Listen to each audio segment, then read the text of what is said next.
Hello and welcome to Supposedly Fun. My name is Greg. I'm Joel. You all know Teddy.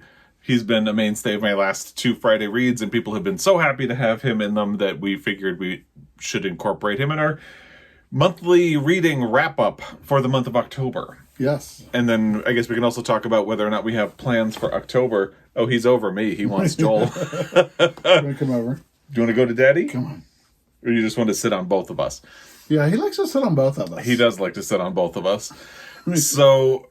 And I just cooked shrimp for dinner, so... Yeah, and we ate. So he is all over remnants of food. But anyway, October, how was your reading month? Not great, but what I read, I enjoyed. I started bouncing back in October, which is really after the arrival of Teddy, on October 1st, actually. October 1st, On October 1st. So he's been with us for a month. And did help me start turning around my reading. I ended up finishing 7 books. How many did you? 4. 4. So if you follow along, you know, we lost our dog Jamie in August, and I think both of us went into a tailspin in the month of September. October was the unexpected arrival of Teddy in our lives, and that definitely got me working my way back into the reading world and feeling good about things. So do you want to just dive into the books? Sure. Okay. Let's go. So do you want to go first or shall I? You have more, so... Okay. Well, the first one is actually something that we have in common. Let's do it. Which one is it? In the form of a question, The Joys and Rewards of a Curious Life by Amy Schneider. You may notice we had a copy of this book. I held it up in the Friday Reads when I finished it, and it's not here now because... Where is it, Greg? Well, it's at the used bookstore. Hopefully giving someone else the joys and rewards of a curious life. Now, I mean, I don't think I would say that I disliked the book. I will say it wasn't exactly what I was expecting. If you're unfamiliar, Amy Schneider is the person who has the second highest number of wins on Jeopardy! And went on this incredible run, won the Tournament of Champions. I think Teddy is over us. And, yeah, amazing person. And is a transgender woman. So, when I heard that she was releasing a memoir, I was all over it. I was very excited. You were all over it. We pre-ordered 2 copies of the book. One for us to keep, one for your stepmother, my mother-in-law. Who actually, we need to figure out what she thought of the book. Yeah. Because she's probably done by now. Yeah. I got to talk to her tonight anyway, so. So there we go. But anyway, yeah, it wasn't quite what I was expecting. And sometimes when you get to know your hero, it doesn't always pan out. Not that, there's anything wrong with Amy, but there's a lot more stuff about tarot than I was expecting. I would say that. So... It's not necessarily that I dislike the book, just that in the grand scheme of things, I didn't feel like I had to have it in my library anymore, being honest. I kind of felt the same way. I really looked up to Amy, and I thought she was amazing, and when her memoir was coming out, I was thinking, okay, I want to know her journey. And it really wasn't a lot about her journey. It was just about little bits and pieces. And I really admired her. And I still do, but when you're on TV, you don't get to share a lot of stuff she shared in the book. Yeah. What she shared in the book doesn't align with what a lot of things I enjoy reading about. That's fair. Yeah. And I kind of a little bit of me is like she's not on the pedestal I put her on, because she was very smart, an activist. Gracious, yeah. And did a lot of things. So she still is all those things. Yeah. But she's a little deeper than that too, and in some ways, so one of the things that irritated me, if I may jump in, she mentions that after she went on her streak on Jeopardy, she hired someone to manage her Instagram account so she could get free stuff, and it's kind of like, you just won $1.2 million. Do you really need that much more? Yeah.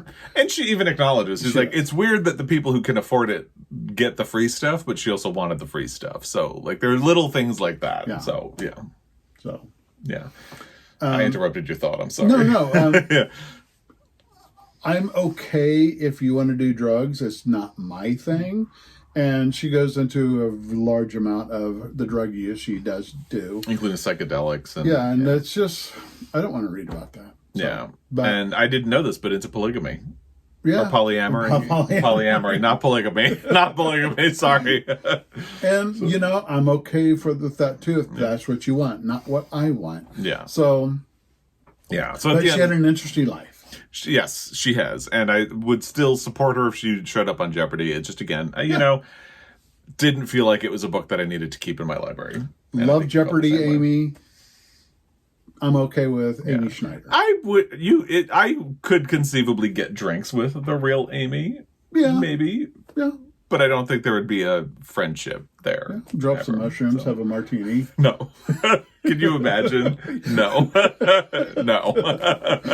Not Greg. Not me, no. So that was my first book. The first book. That was my first book. Was that yours first as well, actually? Yeah. So then do you want to go or do you want me to go again? Why don't you go again on the one that's on top there? That's not actually what's next. Okay, no. What's your next? So the next one is Are You Somebody? The Accidental Memoir of a Dublin Woman by Nuala O'Foylan. So I don't know if you've heard, if you follow along, but we're going to Ireland and Scotland next year. And we're going to be just as insufferable about this trip as we have been about Italy.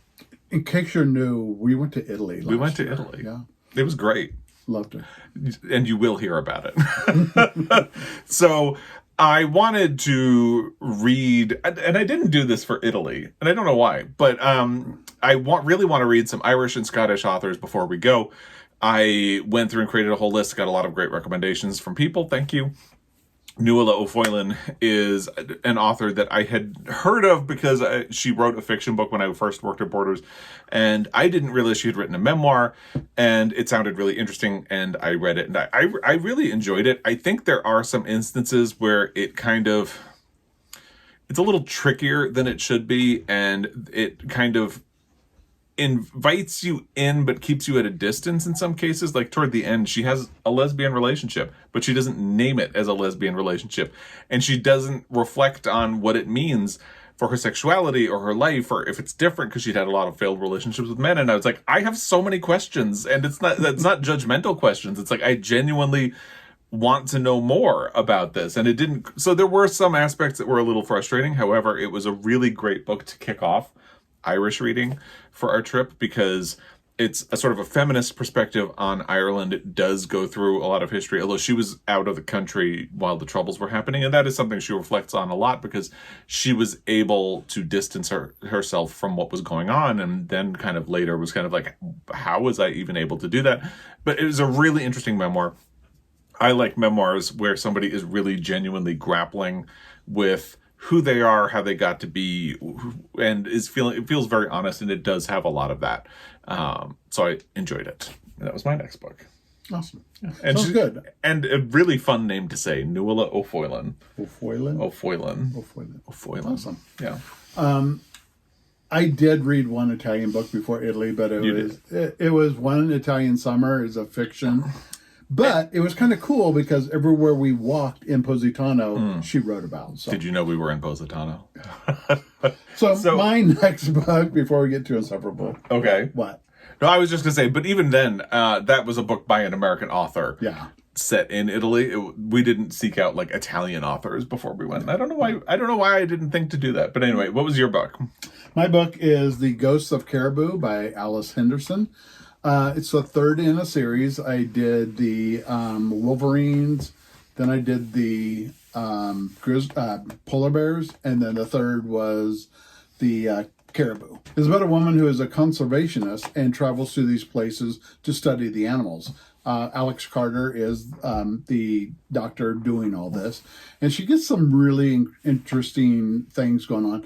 But the book touches on the animals, but something always happens to take her away from her job, and she goes on this like rampage of trying to solve something. But we were talking earlier today, it's not like Murder, She Wrote, where they're just people constantly getting murdered around Jessica Fletcher, like, and yeah.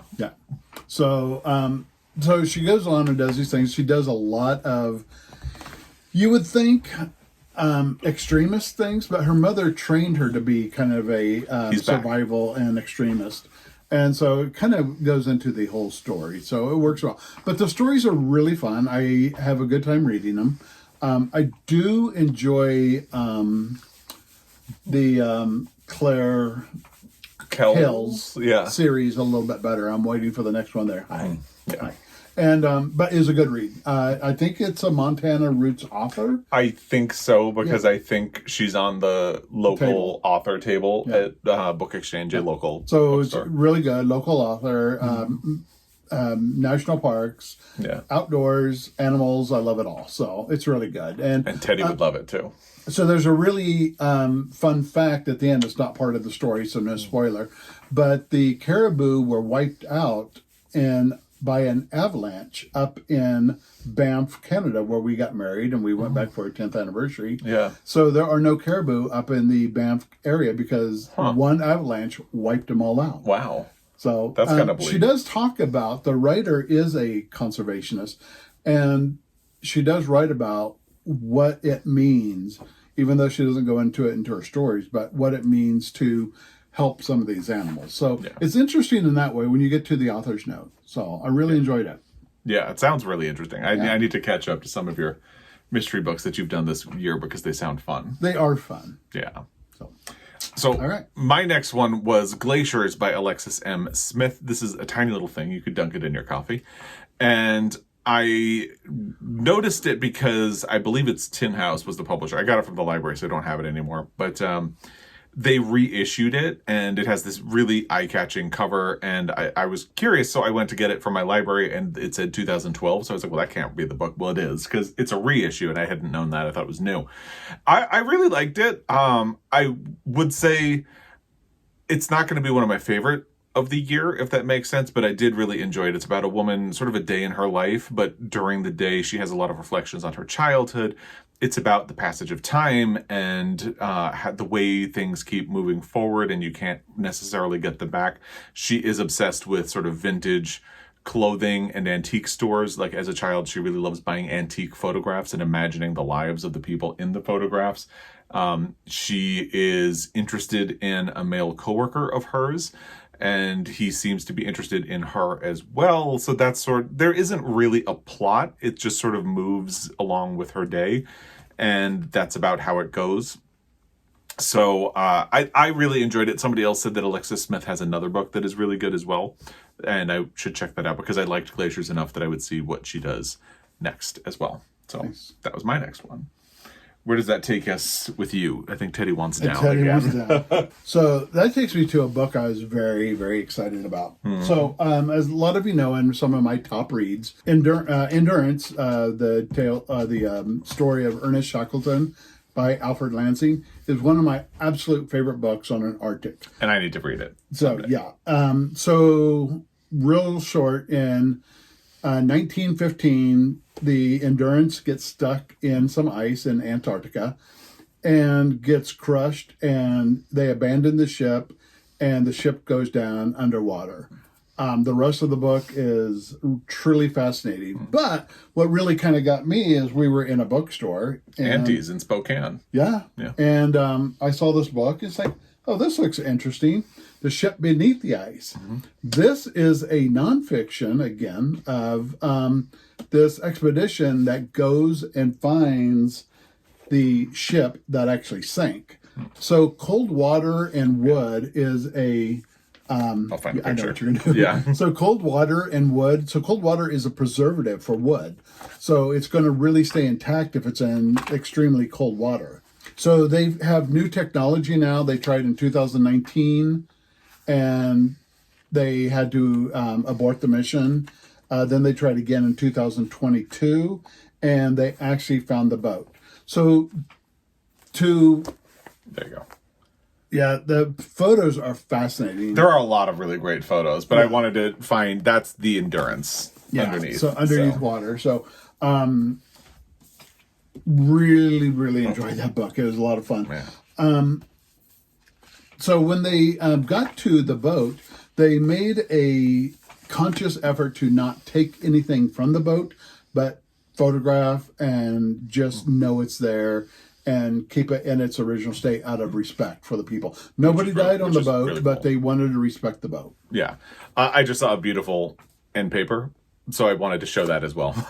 So some really beautiful photographs in here. yeah. So it was written by Mensun, who actually really admired Shackleton and has gone on a lot of different expeditions. So he wrote the book. The book is written in diary form. So in the old days, when you're wanting to navigate, I'm sorry, I forgot what it's called, but you have to navigate for the horizon to where the sun is every day at noon. And then that will tell you where you're at. So at the end of every chapter, he would say 12 o'clock noon and the coordinates of where they were at that point. I remember you telling me that as you read it. It was really fascinating. Yeah. So fun book. If you like endurance and you enjoy that story, it's a great book to kind of know how they found it. And the people do constantly ask if you would do a video with Arctic book recommendations, and you usually say that you don't have a whole lot of them. Are there any other ones other than endurance that you would immediately point people toward? I really like Labyrinth in Ice by Betty Levy. It's a really great read. And then Empire of Stone and Ice is a good one, which I really like. And I'm sorry, I can't remember the author on that one. But there's a couple more I'm looking at. And Sir Shackleton is from Ireland. Yes, which I didn't know. I know. Jackie McMenamin taught me that. Did you that? So thank you, Jackie. So there is a bar that he likes to go to in Ireland. I'm still researching to where it is. But then the author of this book now has a bar. So I think it's going to be farther south than what we're traveling. Okay. But I'm going to look to see if we can find the bars where Shackleton used to go drinking at. That would be fun. That would be so cool. I would buy you a pint. Oh, thank you. I don't know if I could drink a pint. You can. I could, I'm sure. So that was my that was your next book. So okay. I have one more. But you have one more? We'll get there. We'll get there. Because actually, I think my next one is your last one. Or we have it in common. It's To Kill a Mockingbird by Harper Lee.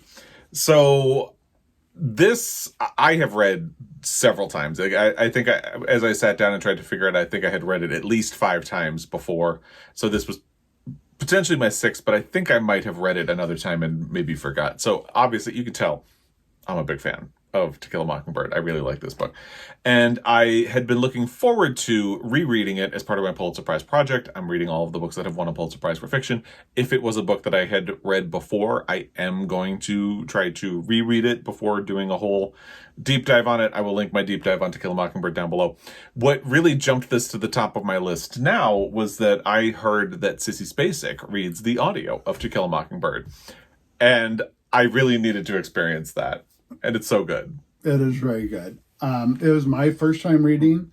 I really wanted to read the book, but when Greg told me Sissy Spacek read it, it's like, okay, I'll do the audio. Yeah. It really jumped to the top of my list. It was probably one of the best books I've ever read as far as the writing, the story, and everything else. I'm still going to keep Aristotle and Dante's both on top because I love that story. Oh, you're keeping your rereads and your first-time reads together? I separated mine. This kind of my all-time in my head. Oh, all-time. Okay, gotcha. All-time I thought you were talking about best of the year. No, kind of all-time in my head. We're talking best ever, actually. Ever. Call Me By Your Name's up there. But this is really up there with it. It is one of my favorites. Really well written. It's a beautiful story. And then as soon as we read it, we watched the movie. Yeah. And a little different, but I had not too different, actually. No, not too much. Yeah. But I had a lot of fun with both the book and the movie.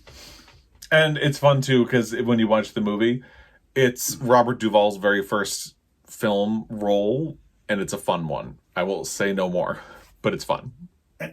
And as a really, really young actor, he's very handsome. I mean, he kind of was a grown up. When he got he's older. handsome in The Godfather. He was such a cute young man. Yeah. In this movie, so he's just adorable. Scout, both on the word and on the screen, Scout is just a wonderful little girl. Yeah. And then in the movie when she says, "Hey, boo," it's just we both just like. Yeah, it's so good. It just, she was just, her facial expressions told so much. Yeah, she was nominated for an Oscar, but she didn't win. Oh. Yeah. Yeah, she was very good. And Sissy Spacek reading the audiobook is probably, and I have never listened to a full Toni Morrison audiobook because usually I would try listening to one where I hadn't read the book before. And then I decided I want to read the book first and then I'll probably revisit it on audio. But like Toni Morrison reading her own books is one of the most incredible things you will ever hear. Although I haven't listened to it in its entirety. Meryl Streep reading Tom Lake is fantastic. I've listened to a lot of really great audiobook performances, and I think Sissy Spacek reading To Kill a Mockingbird is probably the best fusion of person, voice, and content of the book that I've ever heard. Her voice is so soothing that you just get lost in the story. Yeah. And I like to picture my story when I read, and she can really get you there. Yeah, and she does a really great job with the narration. She does a great job with Scout's voice and Jim's voice and her Atticus voice. And it makes it feel like listening to a friend tell you a story in a way that is really delightful. And I guess I had never quite thought about how beautifully the text flows in this book, but it really does when you hear someone like Sissy Spacek reading it out loud. So either way, if you read the print book, you can't go wrong. If you listen to her doing the audio, you really can't go wrong either. It's a really beautiful book. I'll have my Pulitzer deep dive down below. And I'm glad we made a fan of you. Yeah. Because this is one of my all-time favorite books. It really is. Really if you've good. Not read it, I highly, highly recommend it. Yeah, it's beautiful. Such a... I can't believe they didn't teach me or had me read this in school as a kid. Yeah. I mean, I read it in 2 different classes in high school, but as you go around, curriculum are different. Yeah. So. Well, I grew up in Kansas. I went to school in Kansas. That could explain it. You never know. And it's a coming of age story. If you're unfamiliar, the first half of the book doesn't quite have a plot, except that Scout and her brother Jim are sort of obsessed with a reclusive neighbor of theirs named Boo Radley. And then in the second half, their father is a lawyer and he takes on a case defending a black man who has been accused of raping a white woman, and it spins out from there. So really, really beautiful book. The undertone message in it is you don't know somebody until you walk a mile in their skin. Yeah. It's still relevant today. It's a beautiful thing to think about. And it does make me sit back and think, when I see somebody being grouchy, I don't know what's going on in their life. So I try to be more tolerant. And actually, even the part, I didn't mention this in my deep dive, but the part about Mrs. DuBose and how she wanted to die not beholden to anything or anybody. And I won't go into like how that comes out in the book. But that was also something that really resonated with me the first time that I read it, and has every time since. But oddly enough, that was one of my big takeaways the very first time that I read the book. It's a great character in the book. Yeah. So I like it. So that's a great book. And that was your last book, right? That was my last. Okay, so I have 3 more. And the next one is Loved and Missed by Susie Boyt, which is kind of sad in some ways, but also kind of hopeful. So the premise of the book is that you have this grandmother who has not had a good relationship with her daughter, and her daughter becomes pregnant, has a baby, but her daughter is an addict. So she sort of slowly maneuvers the baby, her granddaughter, away from her daughter and raises the granddaughter on her own. And in a way, it's to protect her granddaughter, but it's also to sort of preserve a relationship with her daughter. She wants to do this good thing for her daughter so that she always believes that her daughter's going to turn her life around and that things are going to be better. So she wants to preserve the relationship between her daughter and her granddaughter so that they can have a healthy relationship at some point in the future. And it feels like at some point when her daughter cleans up her act, things will be better, and she'll be grateful for the nice thing that she did. She really believes in the power of love, but of course life is a lot more complicated than that, and it continues on. And then her granddaughter's a teenager, and it's a really beautiful story about family and the hopes that you have for your children and the way things actually turn out, but also really it is about the power of love and how love can sometimes feel futile because you can't really change the world. You can't prevent bad things from happening. But I cried so much. You were traveling when I finished this book. So you were texting me and trying to ask me a question. And I was like, I'm crying. We need to talk about this later. But that was how much it just really resonated with me as a reader. It's really good. It's really good. Get ready to cry. Get ready to cry. Then I did Interpreter of Maladies by Jhumpa Lahiri, which is also a Pulitzer Prize book. And I am sort of working on my deep dive on this one. It should be coming soon. This is another book that I really just absolutely love. It was one of the first books that I read knowing that it had won a Pulitzer. Not long after it actually won the first time. The first time, it didn't win a second time. But that's the first time I read it. I have read it multiple times since. It is a story collection about immigration and people of Indian heritage in the United States, and it's a really beautiful, elegant book. I'm a huge fan of Jhumpa Lahiri. I had wanted to time my reread of this to the release of Roman Stories, which is her new story collection, and I didn't manage to do that. As I said, in September, we were kind of in a tailspin. But I did manage to read it, and I'll be working on a deep dive for that. Then I finished with Tales of the City by Armistead Maupin. This is something I have been wanting to read for a very long time, since the late 90s when I was in high school. And I saw the mini-series of Tales of the City and then the sequel series that were on Showtime. And I was obsessed with them, and I loved them. I can watch them now and kind of recognize they get a little silly but when I first saw them, I just absolutely loved them. But I had never read the book, and I think it's because I was so familiar with the miniseries that I just never got around to it. And I'm really glad that I did. The chapters are very tiny. It was extremely easy to read. It was funny, diverting. I almost just picked up the next book in the series because it felt like revisiting an old friend and hanging out with them, which was nice. So I almost did that. I might still try to read more Tales of the City, which is the sequel, before the year is up. We'll see how that goes. But yeah, this was fun, and I am glad that I finally got around to reading it. So that's everything we both read. I did already finish one book in November because it was an audio and it just carried over. And I'm working on Maurice. I'm pointing to where it is, but it's... And I'm also listening to The Vaster Wilds on audio. What do you have going on? And do you have any plans for November, or... I don't have anything particular. We're more thinking about Thanksgiving at this point, so rather than like plans for books. I have turkey to cook. We have food plans. And lots of pies to make. Yeah. And cookies. But you only make 2 pies for Thanksgiving. Yeah, sometimes I make a third one, the apple pecan shortbread. Yeah, it's really good. That is really good. So no, I don't have anything. I do have some traveling coming up, so I'll probably get a couple of books in. I'm reading just a couple little male-for-male romances that are just taking my mind away. So nothing big. And we are going to have another road trip next weekend, so we're thinking male-for-male romance. Maybe another, I was going to say serious book. It's not altogether serious, but you know, something that will be fun to talk about. More literary than a male-on-male romance. Those are fun, though. You need some of that in your life. So, yeah, I don't have any specific plans. I think I'm more just trying to wrap up the year and go from there. I want to finish the 2 books I have. I really want to read The Heaven and Earth Grocery Store by James McBride. So I'm more thinking about things that I want to read by the end of the year than I am about, you know, other things. So, can I say where we're going? Yeah, do it. So, my 2 best friends in Seattle, they have a interior design store, but every year they do a massive Christmas store. Yes. From Halloween till past the first of the year. They've done it for many years. I've actually worked out there with them. Basically, I worked, got paid, and spent it on the same day.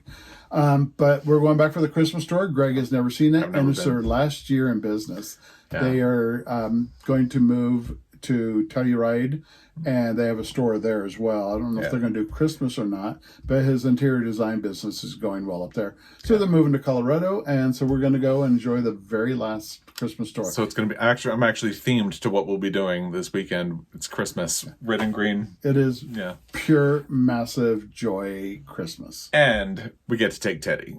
So he will actually meet I was going to say his uncles. They're not blood relations, but they are his uncles. A good friend. Brothers of another mother. Yeah, exactly. So, because we're going to have brunch with another friend the next day at a really great restaurant. Where I used to work. Where you used to work. So if you're ever in Redmond, the restaurant is Pomegranate. Really good food. Pomegranate. Really good food. Awesome. So I would highly recommend that. But so that's what we're doing next weekend, and it should be a lot of fun. Because, of course, we need more Christmas stuff. We need more Christmas. You never have enough. Right this very minute. Yeah. So that's what we have planned for the month of November. We're going to cut down a tree. Oh, yeah. We've already picked out the tree. Yeah. So it's just cut down a tree and decorate it before Thanksgiving. Oh, yeah. So we used to wait until Black Friday because we don't shop on Black Friday. No. So our Black Friday tradition was always to go get the tree that we had scouted and decorate the whole house. But last year, Joel commented and said, like, wouldn't it be nice to have the tree on Thanksgiving? So we did it the weekend before Thanksgiving, and it was magical. Because we host Thanksgiving. Our family comes over, neighbors, friends. Yeah. So we have a big group of people. So it's nice having the house decorated. And our foster son might be coming. He may. Might be coming. We'll see. Yeah. So, that's what we have going on for November. It's what we did in October. And I'd love to hear what you've read. If you have thoughts about any of the books that we have read, questions, whatever, let us know in the comment section down below. I look like Nancy on the baking competitions. And thank gosh, we finally have holiday baking back. Yeah. Halloween baking just doesn't cut it. No, because everything's gross. And I'm not into that. No. So holiday baking. Yeah, I'm much more into that. Happy. We're happy. So let us know what you're up to in the comment section down below. As always, we really appreciate your time, and we will be back. Until next time, happy reading. Bye.